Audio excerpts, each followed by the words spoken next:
This is a chapter review for Vinland Saga chapter 187, Niskaji's Expedition. This is a really cool chapter. Again, it's still a slow burn. The past few chapters have definitely been slower paced, but they are still very interesting for what this story is trying to say and where this is going to be going. And this chapter in particular, I think, is a very strong hint for what's to come. So the start of this chapter is the well. So the Norse have dug a well to get some water so they can drink and cultivate. They've noticed that the water tastes more salty, and it's because of the proximity to the coast. At least that's what they theorize. But they could worry that this may be poisonous. So Thorfinn says, okay, I'll be the one to test this. I'll drink it every day. Einar tells him, okay, if your health deteriorates, you gotta stop. And he's like, okay, alright.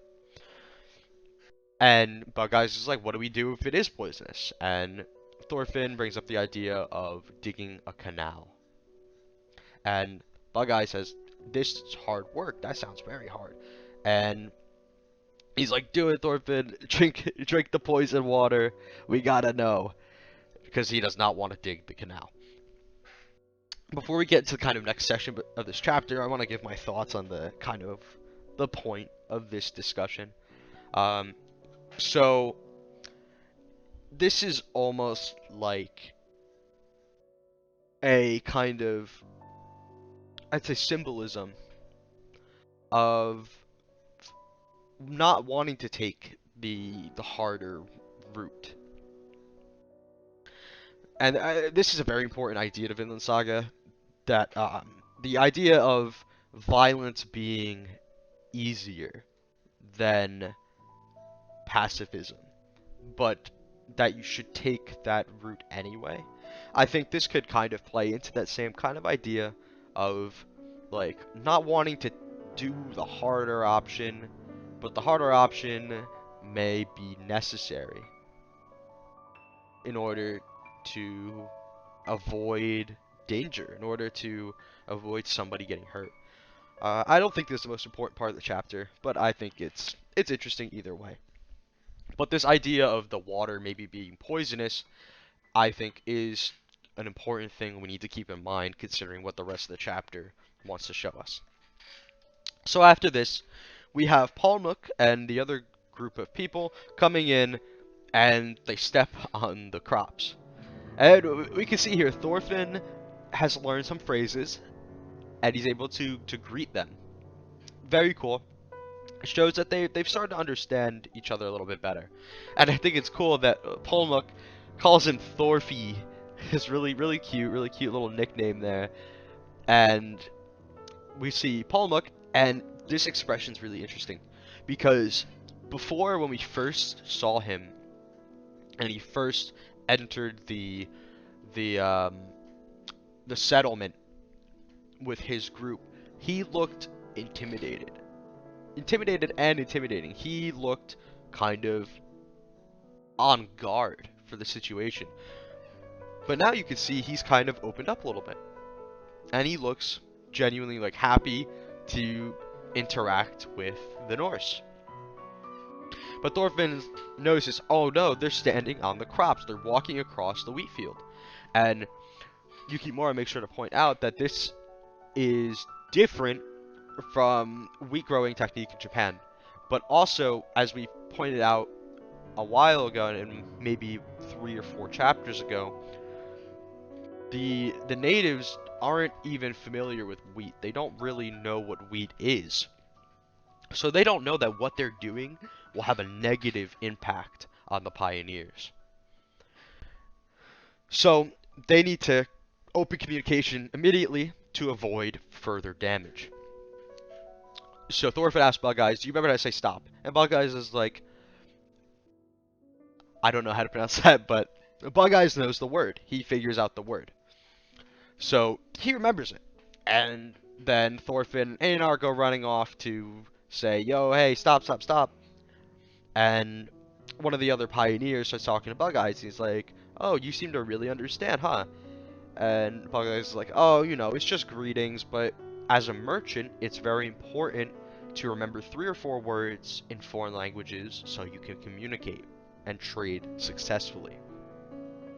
And this is very important. This is an important idea that Vinland Saga has been talking about for a while now, since the idea of going to Vinland has kind of begun to be realized. That trade is the way of maintaining friendly relations, and that's Thorfinn's solution that he comes to in order to keep peace. It's the mutual benefit of interacting with each other, and the idea that bringing harm to one another will result in losses on both sides of your losses of your own, and communication is just necessary for that. So now he's talking about knowing some things. He doesn't have that full kind of capacity to be a straight up interpreter. And then we have Niskaji coming in. And Niskaji is very important. We've seen it already that she is central to the conflict as it stands, because her vision of the trees being all gone and her home being like a wasteland is the central reason why the natives are nervous about these new people coming into their land. And she attempts to talk to him, and she says, Gokwe net. Pardon my pronunciation, because these words are quite hard to pronounce, but that's an important thing she says. She goes to Bug Eyes and says a couple things, and then says, Gokwe ne. And what this means, we don't know yet, but we'll figure out soon. And Bug Eyes is like, oh, I don't really know what you're saying, I don't really know how to communicate. And Bug Eyes is like, oh, I don't understand, why is she talking to me? I really wish she didn't. And then she asks again, Gokwe, Gokwe. And he's like, no, no, I don't know what you're saying, sorry. And she's getting frustrated. And she says here, like, this is annoying. I want to learn about these people. Because we know the reason she's come with Polmuk and the others is because she wants to make sure this vision does not come to fruition. She wants to understand these people, so she can understand why they're burning the trees. Because the connection to nature is so important to her culture, this is a completely different scenario. So she's frustrated. And she's like, I can't get anywhere if I can't communicate with them. And we have the kids, they're picking up on little phrases that are greetings. And this is really cool, and she's waving. But where I think this chapter gets super interesting is when she starts looking at the Norse architecture here. So she's observing these cultural differences as she kind of explores the settlement. And she's looking at the architecture, and she acknowledges this difference in how the Norse have settled.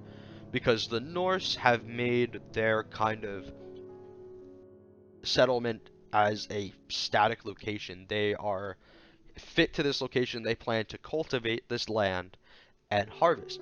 And this lack of understanding of cultivation and staying in the same place is kind of core to this issue of her vision, because the Norse are burning the trees in this area, and the natives, who are much more nomadic people, they might think, oh, if they're burning the trees here, are they going to burn every tree as they move? But they're a static settlement. They don't plan to move out of their area, though they might expand it. So her worries are still there and valid, but I think the difference in culture might make this idea of them burning the trees a much scarier idea to imagine. What if they move outward more? What if they change their location? But this might be one of my favorite parts of the chapter. She comes across the boat. Boats in Vinland Saga are very strong symbols of curiosity. Because Vinland Saga starts us off, once we get to the kind of flashback to get Thorfinn's past, we get Thorfinn and his desire to sail with Leif. That's his main desire and goal when he is a kid, and when the earliest we see him. That's his desire. And it's because he's young and he's curious and he wants to understand the world. He wants to get out of his bubble and see more and understand more and explore.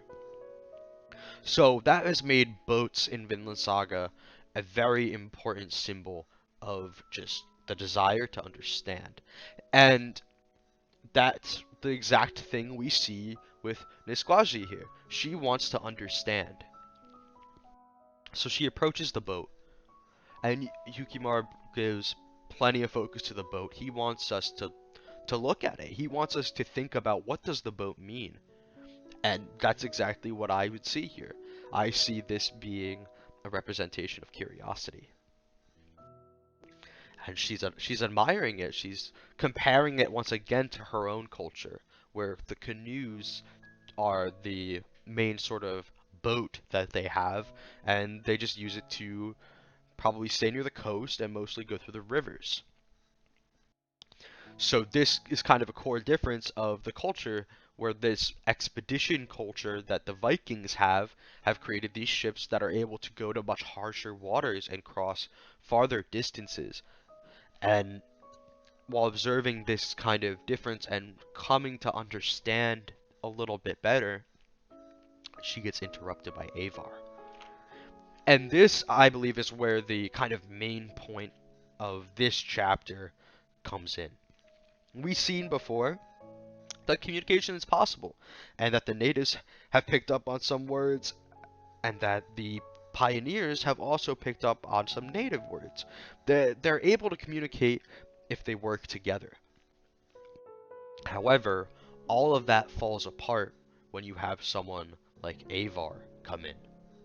Because Avar, he's not a bad person, and he's not here just to kill. He's not bloodthirsty, you know.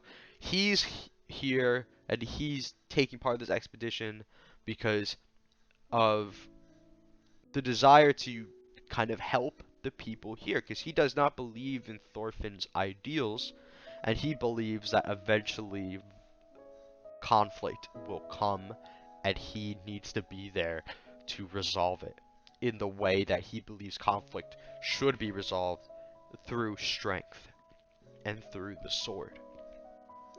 But her desire to understand and communicate has been completely cut off because of two things. His tone, where he's yelling. She does not understand that he's calling her a spy here. She doesn't know. All she knows is, this man is yelling at me and he looks angry. That's all she needs to know to get the hell out of there. And this kind of assumption of the worst is exactly why Avar is a very key part of this arc. He is scared. He's not trying to find a reason to kill. He's expecting a reason where he will need to. And that mindset has kind of offset his ability to communicate with people. Well, with the natives. And the really interesting part here is this next panel. We bump into Cordelia. And Yukimura is brilliant for making this panel so large. This is supposed to be an abrupt smack. Right in your face, it's Cordelia. And Cordelia's huge figure is another reason why she would be scared. However, we know Cordelia as a soft-spoken, kind woman. She cares a lot about others, and she wishes to communicate before violence, much unlike Avar here. Her focus would be to communicate. She's like, "Oh, sorry, are you okay?" And Nisquaji, the problem is, we saw before, she wants to communicate. She wants to understand, but communication has broken. Her defensive walls have reinforced the language barrier, and she's not able to open up that defensive barrier in order to help work to figure out the language of it. And this is really interesting. This is once again this idea of the harder solution, the more difficult solution is to communicate, and the easier solution is to give into the fear and run away. Much like with building the canal, like before, this is the idea that the hardest route to take is it's just hard to stay on it. It's easier to just run and not face that difficulty. And once again, that's so important to just the ideas of Vinland Saga. But the main point here is that someone like Avar will result in someone like Cordelia being unable to communicate anymore. Because no matter how kind and understanding and soft-spoken and how much Cordelia is trying, Niskaji is no longer opened up to her. And she'll continue to run, and eventually she reaches the sheep field. And this might be one of my favorite scenes in this chapter as well. This is a really, really nice thing. So far, Bug Eyes in this arc has just been the navigation guy.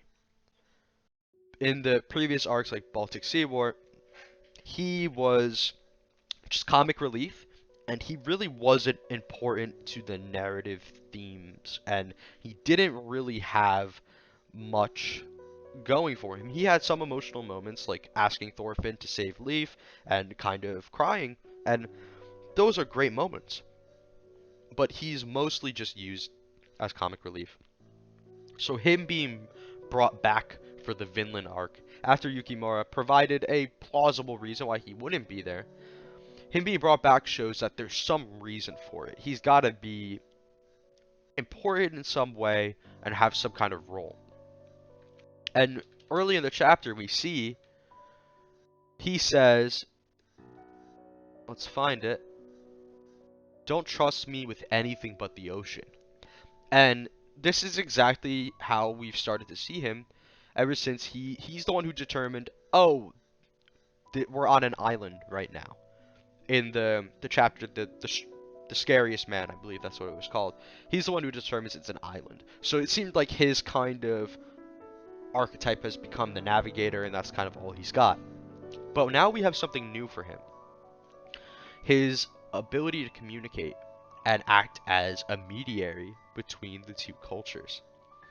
So he notices this, that she's like on the ground, like, you know, like struggling to breathe, you know, she's tired, something obviously happened.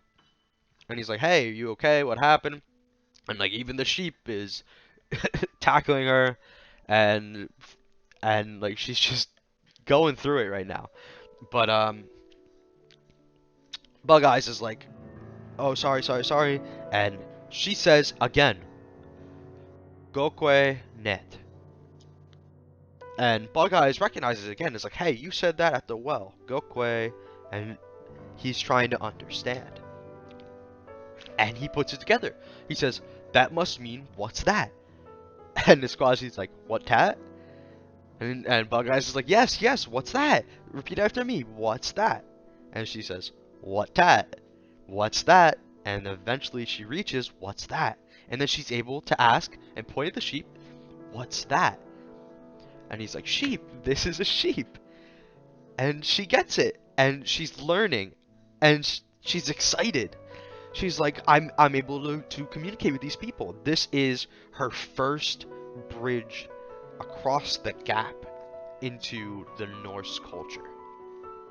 And with her being the kind of main focal point of conflict for the native side of this story, Bug Eyes has introduced himself now as the Norse side of the conflict. this is very, very interesting because this is a huge role for a character like Bug Eyes to play. Because Thorfinn is obviously our main character and he's our focus, right? And we want, well, we expect him to be the one to have all the answers here. But this is something unique to Bug Eyes, where he's the one who has the connection to the girl who is central to our conflict. And he's able to introduce himself, and she's starting to repeat the words and starting to understand, saying nice to meet you, to reflect him saying nice to meet you. She's trying to get it, and he's trying to get it as well. So this is a really exciting turn for Bug Eyes' character to take, because now he has a central purpose in the conflict. He's no longer just comedic relief. Something important will happen because he's now directly entwined with Nisquaji, who is arguably the most important native we've met so far, because it's her vision that has sparked the fear in her culture. And this is a step towards her understanding. And then that is the end of the chapter. The next chapter, preview, is Hild in the Winter Forest. I love Hild as a character, and a chapter focused on her always has so much potential to really deliver and help us understand her better.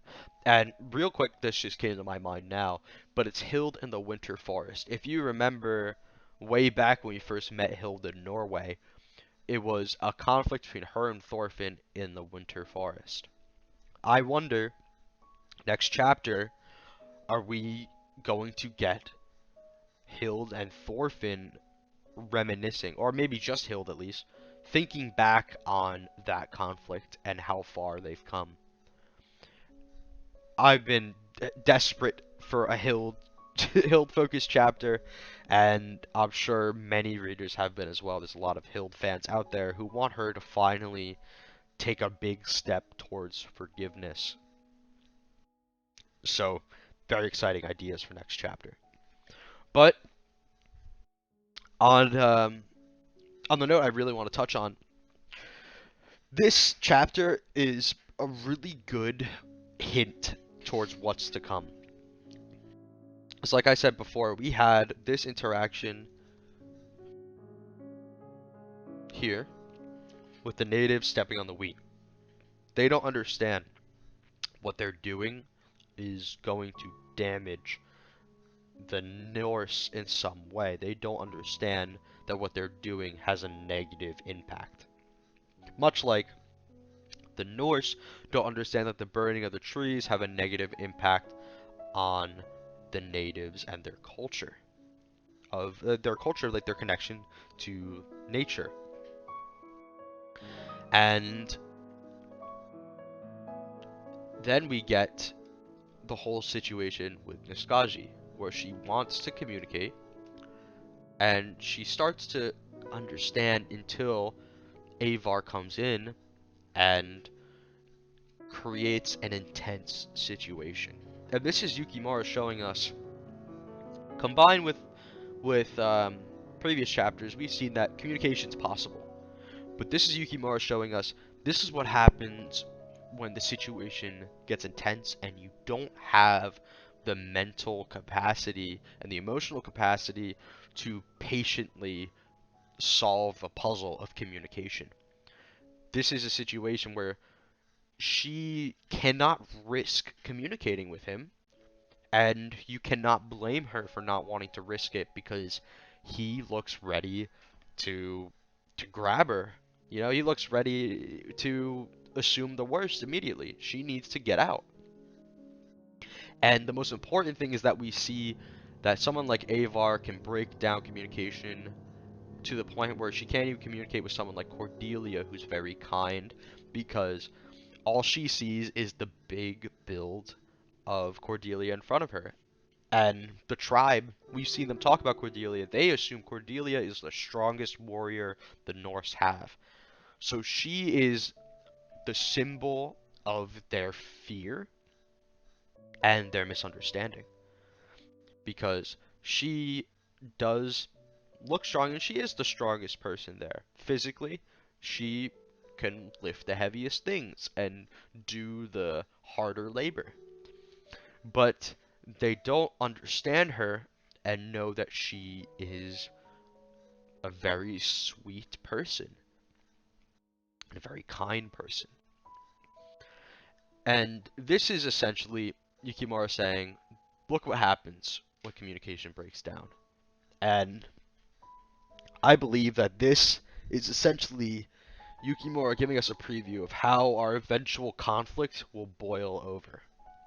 Because we've seen good communication and relationships between these two cultures so far, but what if we enter an intense situation similar to the Wii, where we're damaging the other party without knowing it, and we also have the intensity of Avar's interaction with Nisquaji here.